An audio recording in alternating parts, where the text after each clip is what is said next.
Irwansyah dan Teuku Wisnu berkesempatan untuk sharing pengalaman soal rasanya memiliki anak.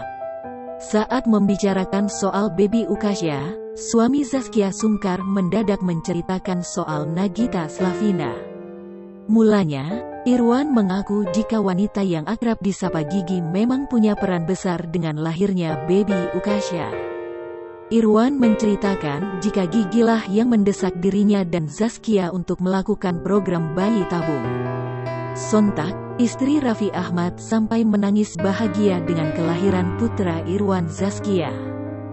Setelah baby Ukasya lahir, Gigi nangis sesenggukan saat melakukan panggilan video. Mendengar hal itu, Teuku Wisnu teringat momen Gigi nangis bertemu Shireen Sungkar di pernikahan Atta Aurel. Ketemu Shireen, lagi di kawinan, tiba-tiba nangis.